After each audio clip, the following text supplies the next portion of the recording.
Ujaras, a small town nestled quietly among the lush green coffee hills of Costa Rica. It is famous for its peaceful landscape, friendly people, and small roads winding through the countryside. Every evening, the sound of cicadas calling for summer blends with the sound of dogs barking in the distance. Every house closes early, yellow lights flickering through the curtains. No one expected this place to become the center of one of the most shocking cases in the country. On the evening of March 4, 2020, Ujaras was as quiet as ever. In a small house near an old stone bridge, Yendry Vesquez, a single mother, was cleaning her hair salon after a long day. The clock struck 9 p.m. Everything was familiar: the ticking of the clock, the smell of shampoo still lingering on the towels, and the living room light still on, waiting for her little daughter, Allison, to come home. There was just one strange thing: Yendry's phone rang at 8:45 p.m. That was the last message from Allison. "Mom, there are two strange men following me. I'll be back soon." Then there was silence. Eerie silence. Yendry immediately ran to the bridge where she usually picked up her child, but saw no one. That deserted road, once a familiar way home, suddenly became cold as if swallowing all sounds. In the dim light, only one thing was clear: the growing anxiety in a mother's heart. When she got home and saw the door still open, the lights still on, but no one in the house, Yendry knew something was wrong. She started calling each of Allison's relatives, each of her friends. No one knew anything. Her boyfriend, Harold, was also confused. "She just left my house, said she was coming back by bus." The calls were urgent, footsteps were heard throughout the village, flashlights were shining across the coffee garden. But Allison was still nowhere to be found, and then, at around 1 a.m., 3 hours after the loss of contact, Ms. Yendry arrived at the police station. In a broken voice, she could only manage to show a photograph. "This is what my son was wearing today. Please find my son." The next morning, the news spread throughout the community. Police, residents, neighbors, all poured into the surrounding areas. But what they found made things worse. On March 5, less than 24 hours after the disappearance, Allison's glasses were found, lying quietly in the grass on the side of the road, about a kilometer from her house. The frames were broken. There was no blood. No signs of a struggle. No other footprints, but the creepy feeling that something was very wrong began to pervade the entire town. Allison Bonilla, 18 years old, was a night high school student in Cartago, Costa Rica. An only child in a small family, she lived with her mother and dreamed of becoming a model or a chef. On the night of March 4, 2020, after leaving her boyfriend's house, Allison took the bus home as usual. She texted her mother and boyfriend that she was being followed. Then she disappeared without a trace. It took more than 6 months to find her body, scattered in a remote landfill. During that time, her family, her community, and an entire nation lived in hope. And then collapsed in grief. How could an innocent girl, from a normal family, become the target of such a horrific crime? Who was stalking Allison in the dark? Why didn't she wait for her boyfriend to pick her up, instead of running home alone on a dangerous road? And why, amid hundreds of clues, did everything seem to vanish into thin air? Could it be that familiarity becomes a trap?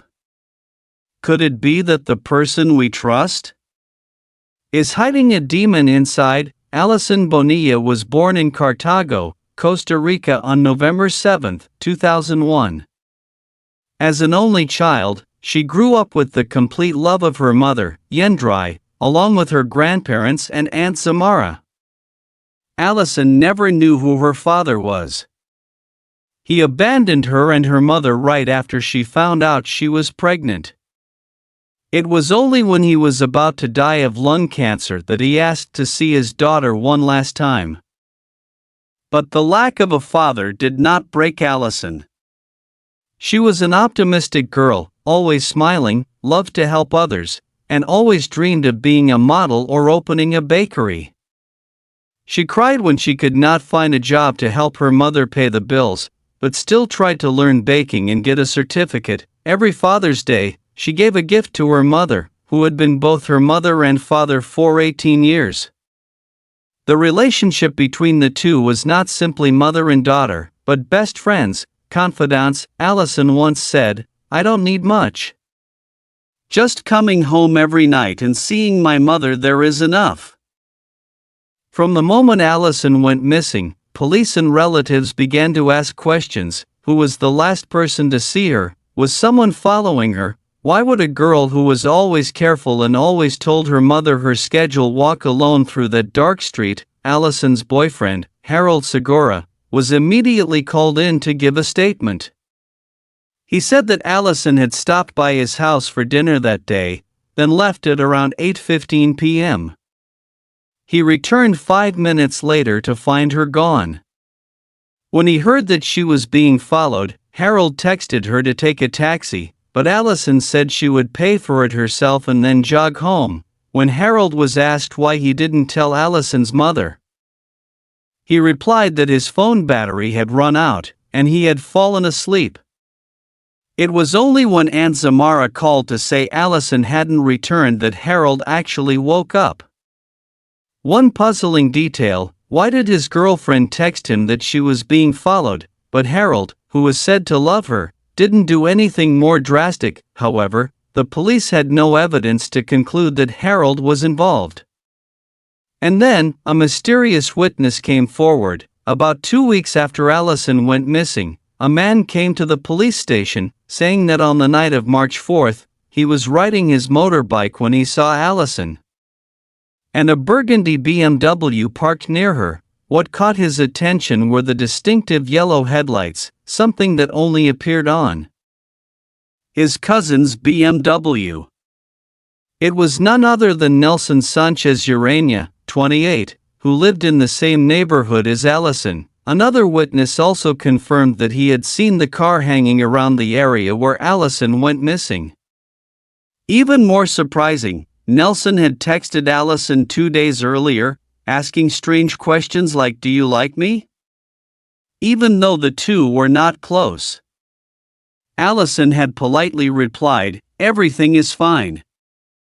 However, Nelson was starting to make many people feel uneasy. On March 26, police obtained a search warrant for Nelson's home and the BMW.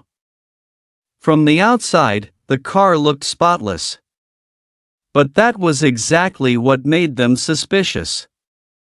The driver's seat and the carpet in front of the seats were missing.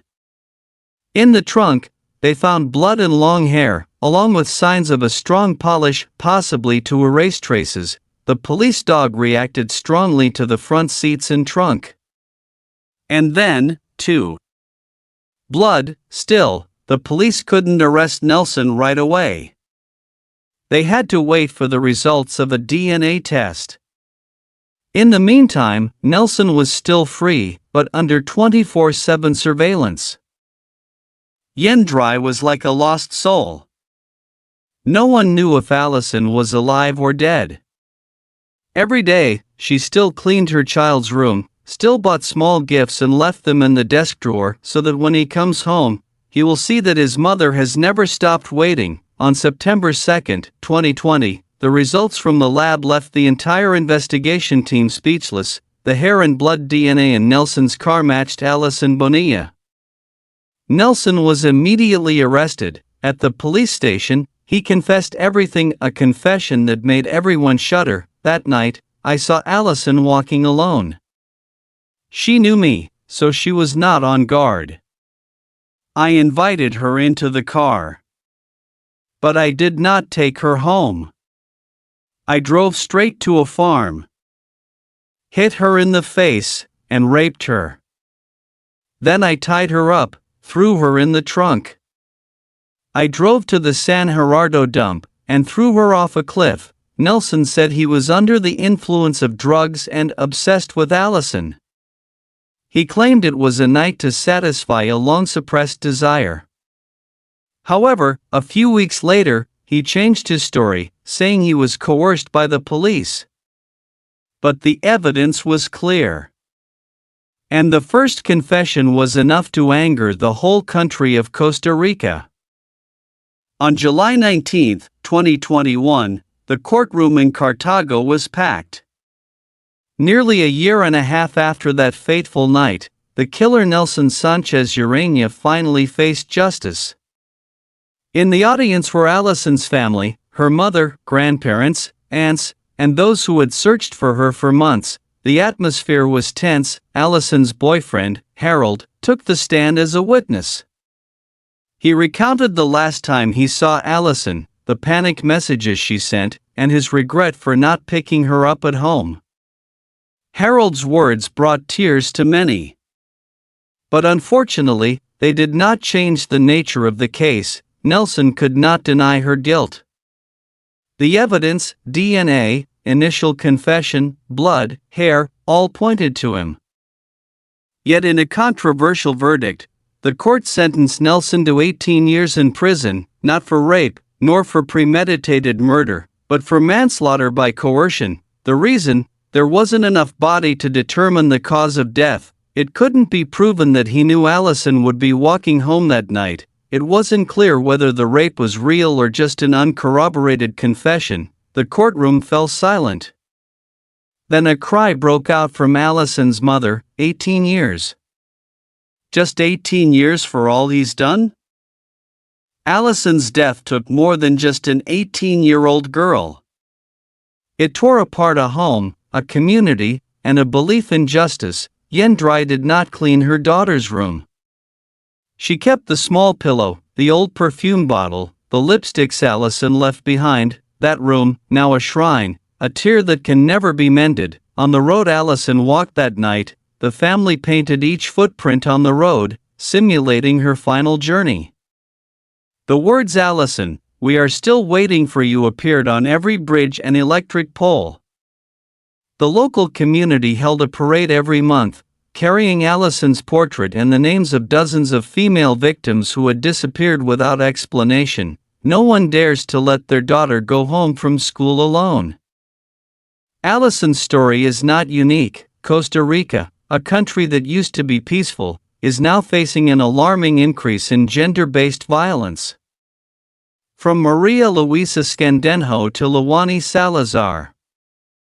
The list of victims is growing, and most of them are young women. The case exposes many loopholes. The poorly lit road Allison traveled, no cameras, no regular patrols. The police were slow. It took almost a week to investigate seriously. The law is not strong enough. A man with a history of manipulation, with clear physical evidence, still received a sentence lower than a car thief in many other countries. But more importantly, it raises the burning question: if Allison were not beautiful, not gentle, not loved by her mother, would she have been found? And if Nelson had not known her before, would she have gotten into that fateful car? September 28, 2023, after many appeals, the Allison family finally got what they deserved. Nelson Sanchez Urania was sentenced to 35 years in prison. The verdict: it was premeditated.